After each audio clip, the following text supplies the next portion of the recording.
This is Mike Peacock for Misery Point Radio, and you're listening to Picks and Bones with Eric Moore. Welcome to Picks and Bones. I'm your host, Eric.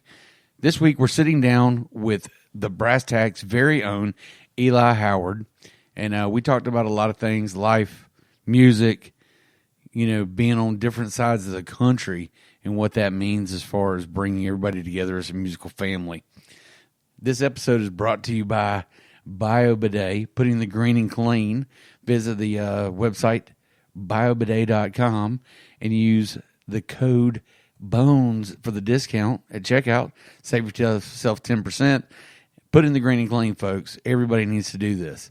So, without further ado, I bring to you Eli Howard.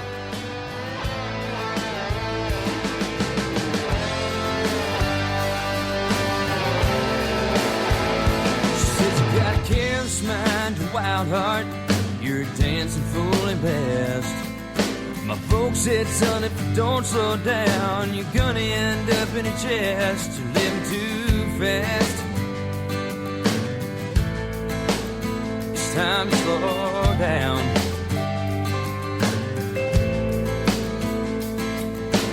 Well, I've been known to drink my fill, smoke till it's almost gone. Yeah, I've been burning up the rubber.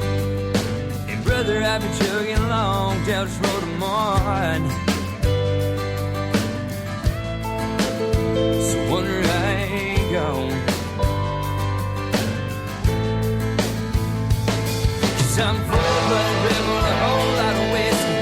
One broken arm for the girl I crushed deep. Ain't blood enough to stress by my side. If you wanted to go where I'm scared to fight now.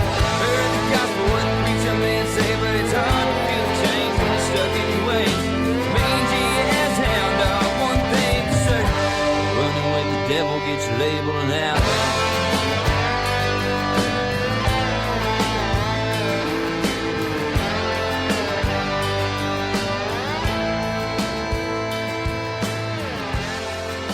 Welcome to Picks and Bones, everybody. I'm your host, Eric. Tonight, you guys are in for an extra special treat. We are talking with Eli Howard from Brass Tacks. And this guy's incredible. He's a good guy to talk to. Just, fun all the way around and a hell of a musician. And that being said, Eli, welcome on the show, buddy. Hey, how are you doing, Eric? Oh, man, doing great. It's a Monday, but, I think we'll live. Yeah, we made it. Everything's... We're on the easy side of it, man. We are definitely on the easy side of it. Lunch break's over. Yeah. So, kind of tell everybody about Brass Tacks. Oh, we started in 2014. I guess to really start like the roots of Brass Tacks, I'm a very, very lucky man. I'm 30 years old. I've been playing with the same drummer since I was 16 years old.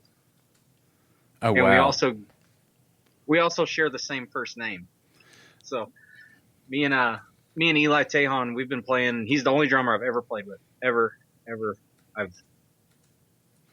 I get separation anxiety when I got to play with another drummer. If I sit in with somebody or something, he's my favorite drummer. In my opinion, the best drummer I've ever played with. We've been playing together forever. So any band that I've ever been in, he's been in. And we kind of, if better drummer, I know a better one. So it started, I guess, with me and him. And then we were in our early 20s. We started playing, like, actually trying to treat ourselves or act like musicians. And we started playing bars and stuff like that. And we're fortunate enough to go out of state and stuff like that and get a taste of that. And then but what we did, it wasn't very fulfilling for us. In a sense, it was fun. We got to pack a lot of learning into a short amount of time. We played for this guy for 2 years, but we always felt like we were just kind of hired guns, and we wanted to be in a band, not just feel kind of like you're just filling a spot for the time being. So we started Brass Tacks in 2014 with a guy that I went to high school with. Actually, a couple guys I went to high school with. And then we met our singer, Andy Good. I met him at an open mic night in Malala. So, I mean, it was pretty organic and quick and easy, really. We all kind of live within a short distance of each other. I love when things just work like that. Man, yeah, it's been a hell of a ride. I'm having a lot of fun. Even the stressful stuff, I got to remind myself I get to do this. I don't have to. Right. And you guys are working on a new album.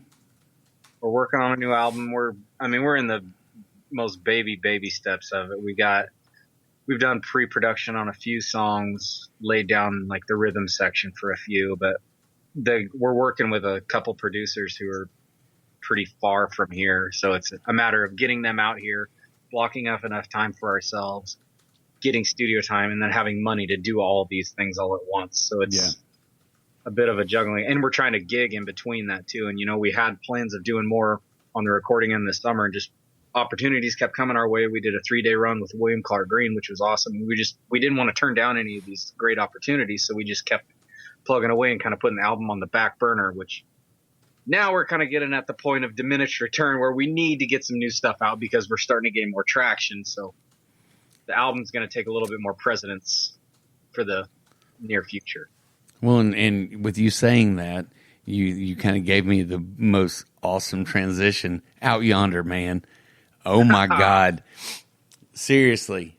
Love that song. I love playing it. I play it for everybody that will sit down long enough to listen. I'm like, hey man, you ever heard of Brass Tacks? Nope. Here, you're going to hear this song. I bet a lot of them say no. And I'm like, and I dare you for that song not to be stuck in your head the rest of the day. And they're like, yeah, whatever. And then they'll go by kind of humming.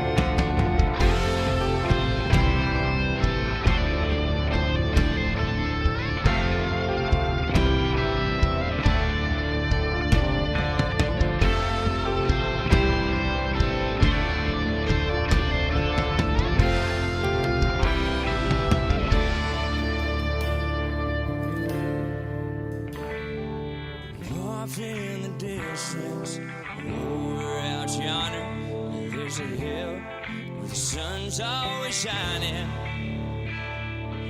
Wild Mustang dance neath the trees while a coyote songs of a cry.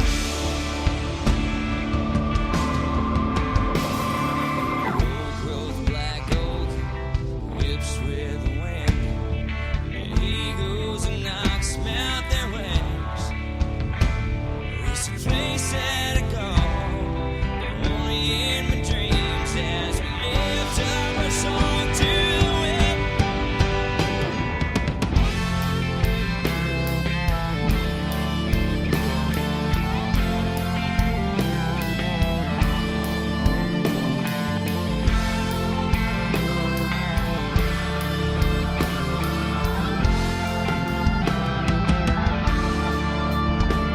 It's a place that sun touched by the sentiment, no blood ever spilled on that ground. My ancestors keep it, waiting the tune of the outlaws whistle on.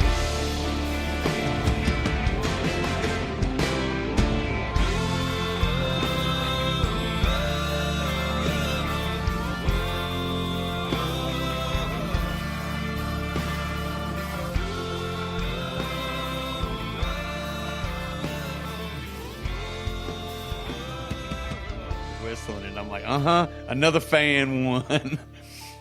Yeah, that song belongs in a movie.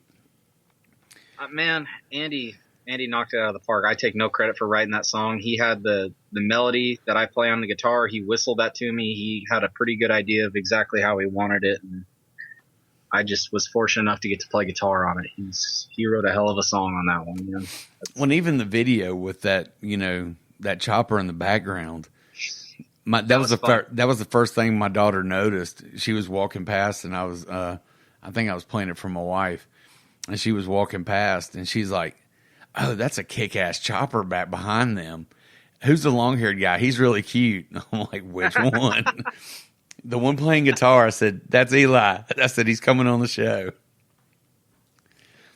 Well, that was actually a cool thing. We had a friend, me and Eli, the drummer, we both work for a really large construction company, and the company we work with does work with that helicopter company, and they opened the place up for us on a Sunday. They said the only thing is, like, if by chance there's a large fire or an emergency, you guys got to get your shit out of the way in a very, very big hurry, which luckily nothing happened.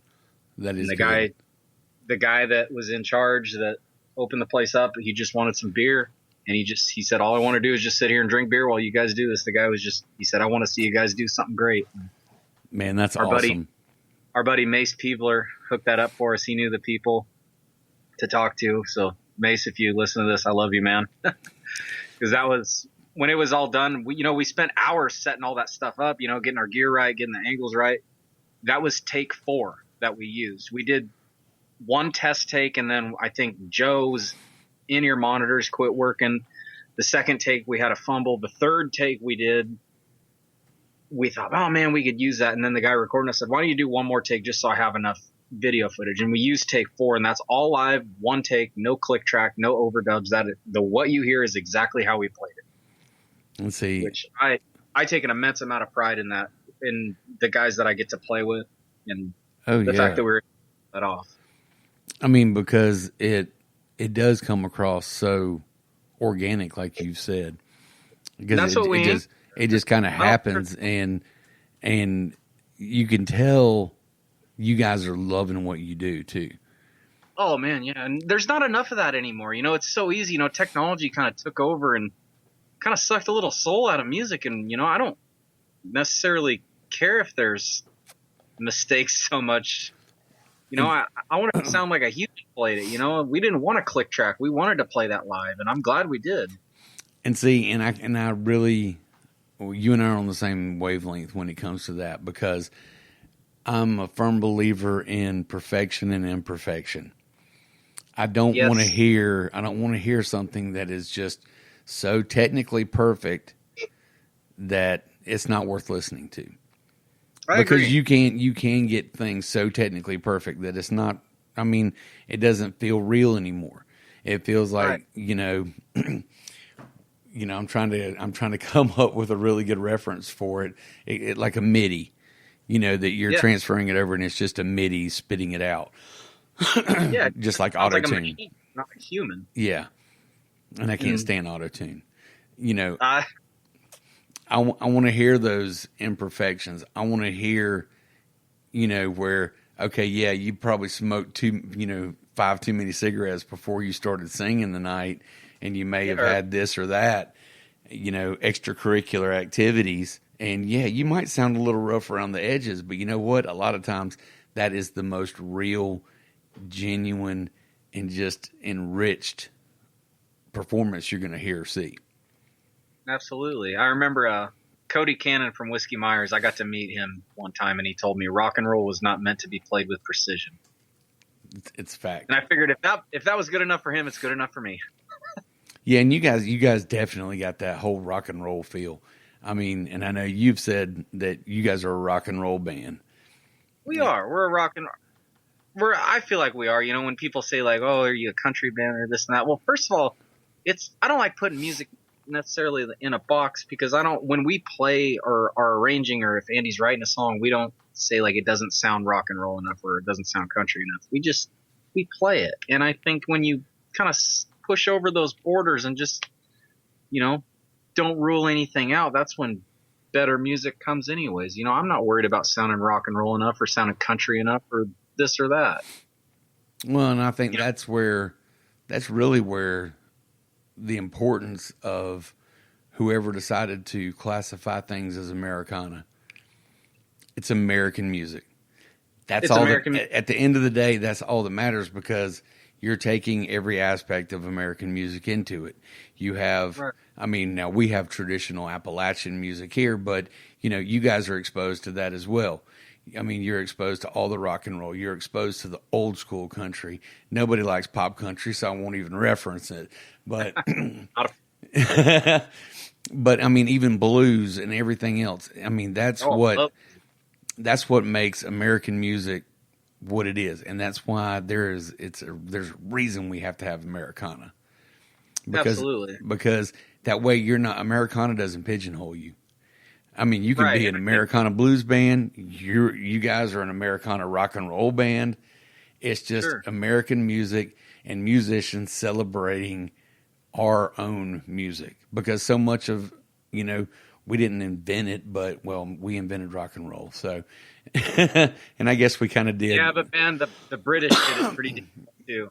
Oh yeah, they had a damn good job. The As far Brits as, did a pretty damn good job. We're all fans like Black Sabbath, Zeppelin, and stuff like that. Cream. I'm a big proponent for Cream. I think they're one of the best rock and roll bands ever. So, speaking of Brits had it other on bands lock. like that, let's do some pop culture here. Have you heard all the stuff going around about the Post Malone song that Ozzy did with him? Yeah, And all the kids are like, Post Malone's going to make that Ozzy guy famous. Yeah, he's got a promising career, doesn't he? Yeah, I just kind of rolled my eyes and I was like, these kids are so, I can't. I just Right. can't. I said every one of them, and I'd said that to somebody on Facebook today. I said every one of these kids that makes that remark needs to have to go out, buy a copy of Blizzard of Oz. Yes, there's going to be a test, and then there's homework involved. You come back and tell. I bought that album when I was 13 years old. My mom took me to a place that was selling records, and I saw that because I knew that Randy Rhoads was the baddest guitar player around, and I bought that, and I never regret. It took me a long time to get past. I think song number 2 was Crazy Train on the album, and it took me a long time to get past that and listen to the rest of the album because, that was the Ozzy song. Yeah, But, it was the man, what a rock epitome of solid it. album. That was like my introduction to rock and roll. Yeah, or and Bark at the Moon. I mean, and even go back to the old Sabbath stuff. I mean, they were so cutting edge, and I think that goes back to the not putting borders up on your music too. Yeah. They were just doing their thing. and they didn't give a damn if you liked it or not. No, And it's just like, you know what? Don't look for anyone's approval. Yeah, we're playing our music. You can sit there or you can go home. It really doesn't matter to us, but we're going to keep playing because somebody here is going to like it. Exactly. But yeah, I've found this really, really funny that, how in this day and time that that there's a generation that doesn't actually know who Ozzy is. Right, and music has never been easier to get your hands on. You can search any song within milliseconds, and young kids have no idea who Ozzy Osbourne is. I always had a thought where there's probably some millennial out there hearing Led Zeppelin for the first time and thinking that they sound a lot like Greta Van Fleet. Oh my God, that is so true. That is so true. And they're like, ooh, that Dazed and Confused song does sound like Greta Van Fleet. Yeah, exactly. It's amazing because music has never been so accessible. I remember, when I first started getting into music, there was no going out and download unless you wanted to just absolutely give your computer AIDS with Napster or LimeWire or something like that. Oh yeah, we all did that though. Going out and buying the physical copy, opening the booklet in the CD, and reading. Usually they had the lyrics printed in there. You read the liner notes. Absolutely. You see who wrote it or what, crazy stuff, who produced the album. And some of that, with the digital era is cool because it's a great way to get your music across. You have this platform, but a lot of that awesome, the personalness. That tactile feel of Exactly. opening up that vinyl or opening up that CD, and then you take, like my wife has always been the first thing she ever does opening up a new CD, out come the liner notes, and she's going to read through it because she wants to see who did this. And I mean, And there's a certain tactile experience in that Right. digital music you're never going to be able to get. Right. And it's sad. It's actually it's kind of sad because there's a lot of bands and those kind of experiences that have happened over the years that these kids are never going to have access to. Unfortunately, yes, it's a terrible thing. And that's why it is so important that bands like yours get heard, because you guys are bringing a breath of fresh air to this. Man, thank you. That's really sweet of you to say. I mean, that's just me being honest. Ever since, because we've got some mutual friends, and they were like, "Man, you need to listen to these guys," and I'm like, "Okay, I'm going to listen." And then I was like, "Holy crap, these guys are awesome!" And then it just kept getting better and better, and then Out Yonder came along, and I'm like, "Okay, that's a game changer." And like I said, I know that's the direction you guys are going in. This is.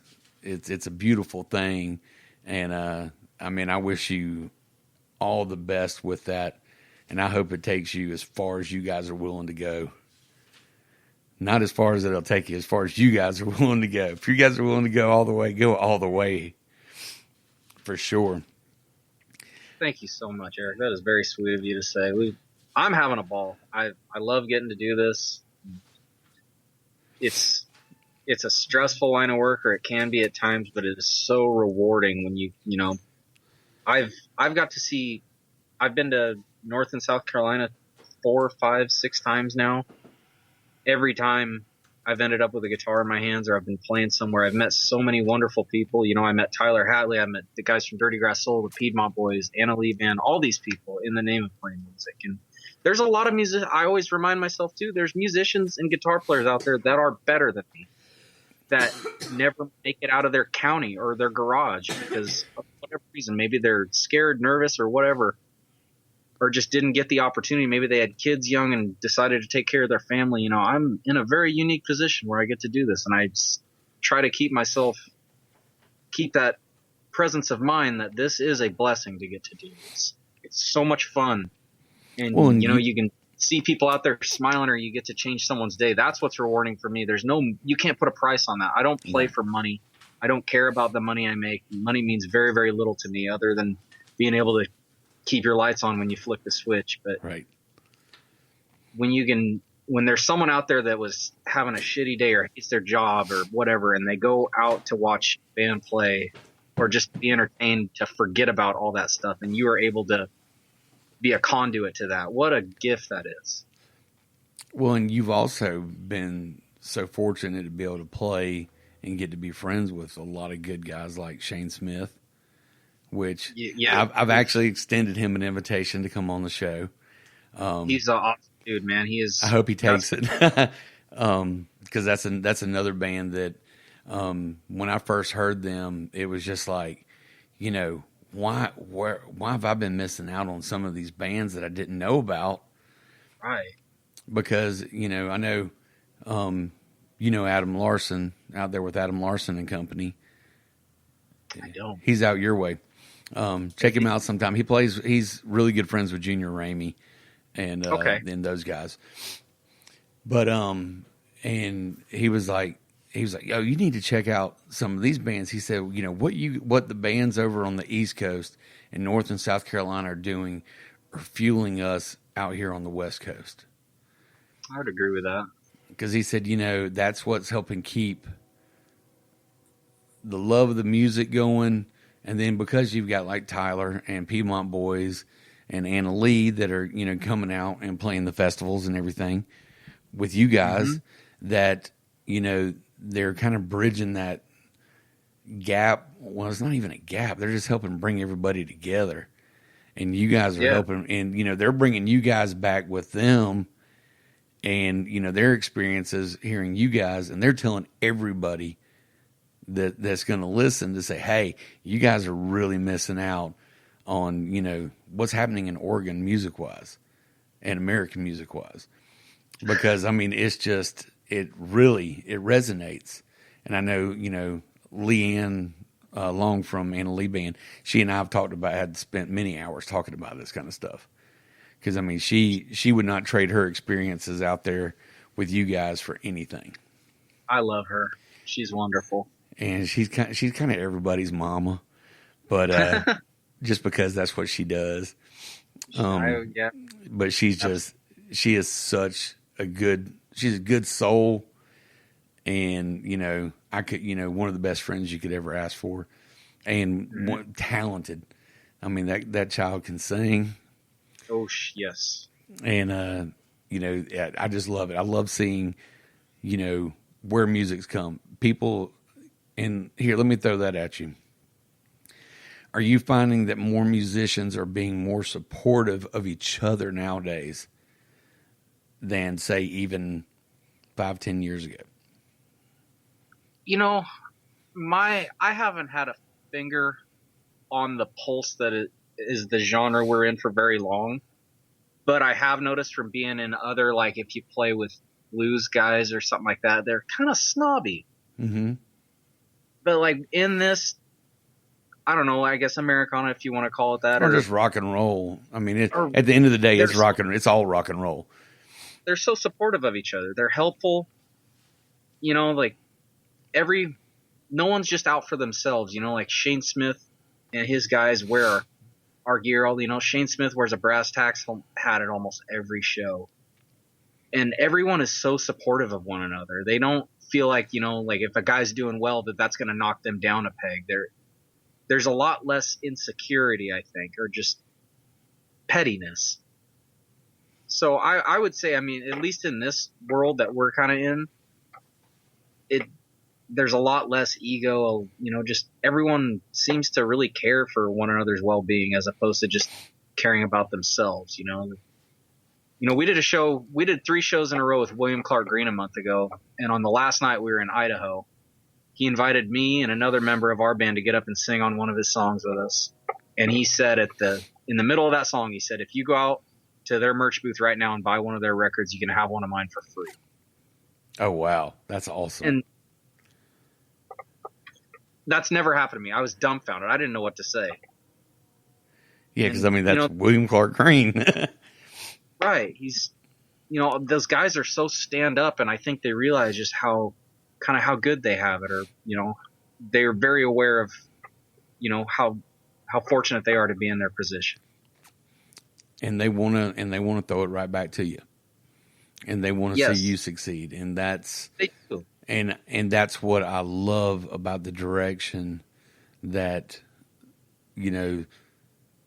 this, not even a specific genre, but so many of the musicians today. I mean, I've got, friends with a lot of the metal bands around here. They're doing the same thing for each other. There's been a dramatic shift in that pettiness, and, if I support you, that means, we're going to suck or whatever. But that whole shift is, I mean, and I talk about this with everybody. Music can change everything. Yeah. Music has that power. Because absolutely. And you can't, and there's not a country or group of people that doesn't have some form of music. And it's how you do it and how you approach it that can be the game changer or just a complete, waste of time.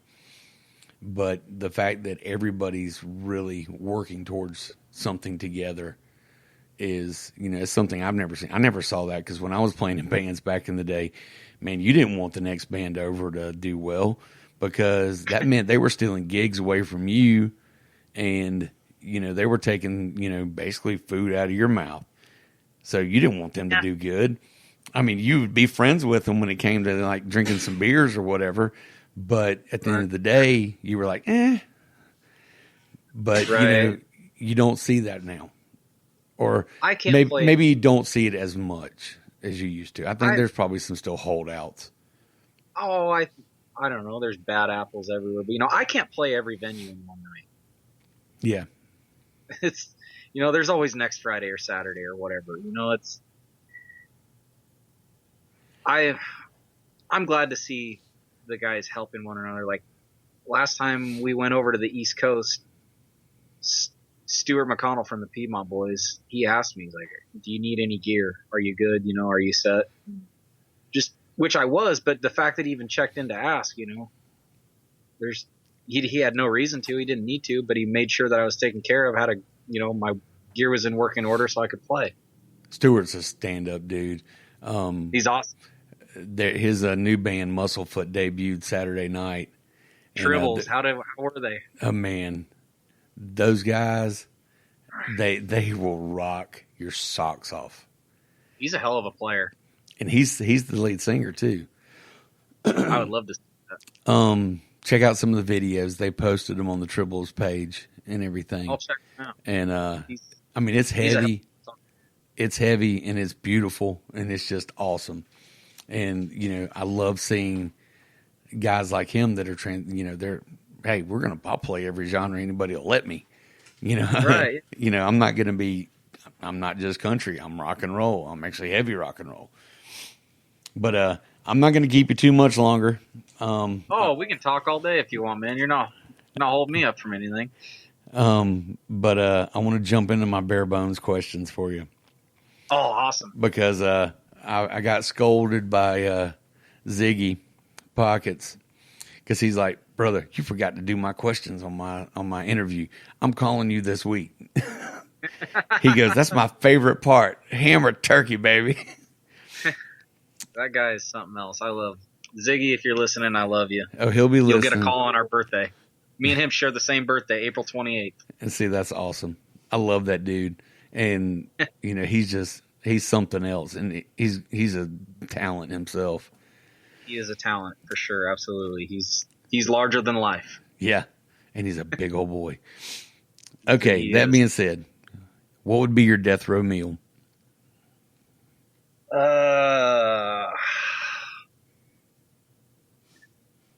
I don't know, man. If I was about to, how am I going out on death row? Am we doing electric chair? Sure, why not? Or you can do lethal injection. Nobody's ever asked, which method do I get? Hell, let's go firing squad. Firing squad? You know what? If I'm going firing squad, I'm probably just going to skip my meal. Because I think I'd have such anxiety. I don't know if I'd want to eat. I don't know if I'd want to eat before that. Make cleanup easier. True. See, now if it were me, you give me the nastiest things I can get my hands on because I don't want it to be easy on anybody. If we're going out another way, I'd probably go for my standby, which is I'd probably go with a ribeye, garlic mashed potatoes. That seems to be that's the number one choice is steak and mashed potatoes or baked potato. I've had blue crabs. I've had blue crabs. What did I do to get on death row though? I don't even think I got a speeding ticket. That's your choice.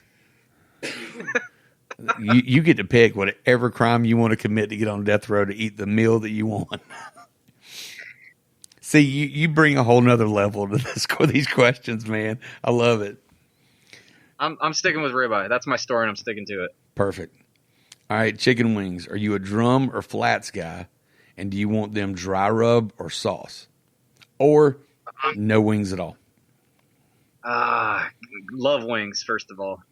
Gotta have wings. I usually eat them so fast, I don't know if they're drums or flats or... That's me. Hotter than hell, first of all. Gotta be hotter than hell. Sauce, and I tend to go for the drums. Okay. If I'm paying attention, depending on how hungry I am. I become a bit of a bitch when I'm hungry. Yeah, my wife says I get hangry. My girlfriend says I'm just unpleasant. Yeah, well, that's just I'm putting it nicely right now. I just got that upturned eye look right now from my wife. Okay, a song or band that you're stuck on right now. Steel Woods, man. Love what those an guys. incredible band. And they don't have a bad song. I love them all. They don't. They're just such a talented band. They're all nice guys, and just I cannot say enough good things about them. They're just a kick-ass band. They're a straight up rock and roll band. They're just like such a throwback for me. Oh yeah. You know, they need to make more bands like that just are doing the damn thing. Right on. Okay, what's your all-time favorite book? Oh.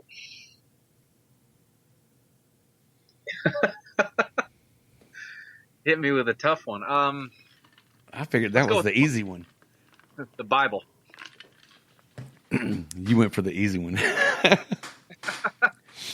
Okay. I haven't read it all the way through, but there's you can't, I don't know, anytime I've ever sat down and read even a passage out of it, I always got something good out of it. I don't know if any other book's ever done that for me. Okay, that's fair, man. What was the first record you ever bought? We talking vinyls or CDs or? The very first, whatever the first one that you can remember. Picking out, even if you didn't pay for it yourself, but it was the first one that you picked out and you got for yourself. Oh, this is a good story. This is a great story. So I want to say I was in 4th grade, and I was really just bit by the rock and roll bug. And there was kind of like a resurgence of like alternative rock in the late 90s. Like MTV was still playing music videos and stuff like that. And I remember the band The Offspring were just on fire. They had that album Americana, oddly enough. And I wanted that album so damn bad for Christmas. Like, Mom, I want this. I want this. And I know she heard me because I said it a few hundred times. I'm rather persistent when I want something. So Christmas morning comes, I got this stocking, and I can feel the outline of a CD in my stocking. I'm like, shit, all right, I got it. And I open it up, and it's Garth Brooks' greatest hits. Oh, man. Oddly enough, my mother spent more time listening to that CD than I did. I'm sure. That was one of those. I bought it for you, for me. Kind of, yeah. And then I think another one. My grandma, my father has been a truck driver pretty much his whole life, and my grandma got me Boxcar Willie's truck driving hits. Oh, that's awesome. So I had that one too. So okay, first concert. That's a good question. Billy Idol. Ooh, that's a first on here. He was headlining the Warped Tour, and I want to say the year was 2006. Love it. And that was the first like big act that I ever saw, and he tore it up. He was awesome. I mean, he was older than hell, and he packed a punch, so he was great. Okay, Star Wars or Star Trek? Hands down, Star Wars all day. My man. Do you have a personal mantra or life philosophy? Stay humble, stay hungry. Good one. One song that no matter how many times you've heard it, you still turn it up and keep jamming to it. I'm just going to treat the entire Led Zeppelin 4 album as one song. Okay. No, that's completely fair. Who besides yourselves should people be checking out right now? Justin Clyde Williams, Tyler Hatley,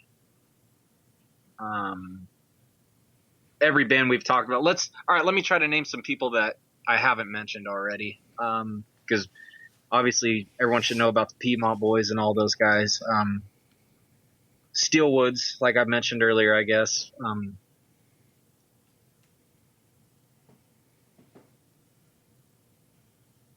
That's another tough one. If you haven't yet, and it breaks my heart because they're sitting a little stagnant right now, just go listen to Turnpike Troubadours. You're breaking my heart, man.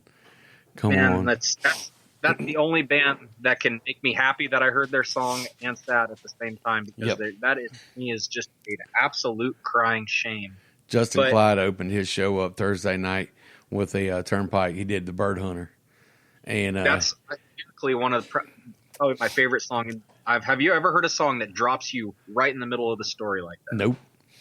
And he goes, if you're the praying type, you need to pray for these boys. They're going through something, and they need to get that shit worked out quick. They do, but at the end of the day, they got to do what's right. You got to do what's right, and your well-being is any day of the week is more important than playing music. This is a great thing we get to do, but the guy needs to get his head on straight or whatever he's going through. I don't want to name names. I mean, sure, any fan of Turnpike probably knows what I'm talking about, but it's a terrible thing, and I'm praying for the biggest comeback in music history because I think that's what's going to happen. I love it. What a brilliant group. I saw them in last year at a salvage station in Asheville, and even the sound guys there, because it started pouring rain. They were supposed to play outside. They ended up moving everything inside. And the sound was just a little off, but it didn't matter because it was still so raw. And honestly, when they broke out with playing the old 97 song, Doreen, and their cover of that, hands down, that is probably one of the best covers I've heard in a long time. And I dare you to not not walk around singing Diamonds and Gasoline. Just brilliant writing, musicianship all across the board. They don't have any weak points other than they're not doing it right now. That's the only big downside. It's such a shame, man. I really am hoping for a huge comeback though. I mean, all right. Do you want to give any shout outs or where can people find your music? We're on Spotify, Pandora, iTunes. Check out our latest video that we put out on YouTube. It's called Out Yonder. If you type in on YouTube Brass Tacks Out Yonder, you'll find it. It's a live take video that we were talking about earlier in the podcast. BrassTacksMusic.com, that has our shows, bio, press kit if you want to take a look at us. Can people get merch on there? Yes, we have an online store. We're not very aggressive. We don't push it,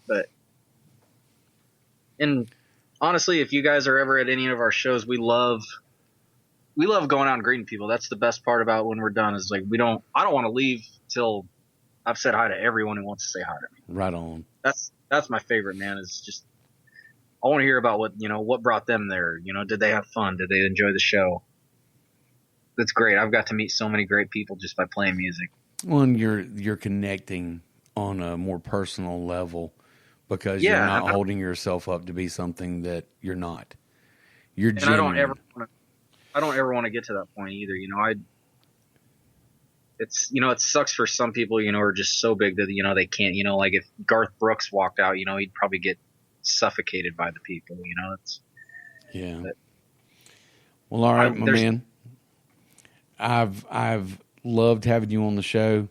When you guys get the album done, I want you back on, and I want us to share some of that music with the world and get it out there to everybody that we can, because that's my mission in life, is to broaden everybody's horizons. One, to give people a chance to hear somebody they may not normally hear, but also to give every artist that I can come in contact with, I kind of feel like that's my personal mission, to help get them out there to everybody, because I literally, honestly, want everybody to succeed. And there's so much music that I love, and I have met and talked to some of the most amazing people, and consider I've got in my best friends list, most of 90% of them are musicians, and musicians I've met over the years. Mine too. And I wouldn't trade anything for it. And I'm blessed to be able to have the opportunity, and blessed to have the opportunity to sit down with somebody like yourself and just be able to have a conversation. But you got any shout outs you want to give real quick? Hi, Mom. She probably won't listen to this. The guys in the group, Andy, Joe, Eli, McKay, David, our road manager, Austin, our sound guy, Mace Peevler, all the guys in North and South Carolina that have kind of got me on your radar, like Will Harp, me up every time I'm in Gaffney, Tyler Hatley, stand-up guy, any member that has been in or out of the Little Mountain Band, Josh Black, I love you, Colt Strickland, Adam Steele. I love me some Colt. Wonderful people, all of them. Yeah. They really are. every member of the Piedmont Boys, Matt Parks. You are one of the most talented musicians I've ever had the privilege to play with. Justin Clyde. All of them. Right on, right on. Well, folks, Eli, thank you so much. It's been a pleasure and an honor to be able to spend some time with you like this. And folks, like I always tell you, get out, support local music, support, because everywhere is local. Wherever you're at, make it local. And you can make somebody that's a distant a local if you really want to, and you're trying hard enough. So go out, listen, support them, support indie music, support indie podcasts. Hey, support a brother like me. So I will catch you guys on the next run. Thank you, and keep rocking.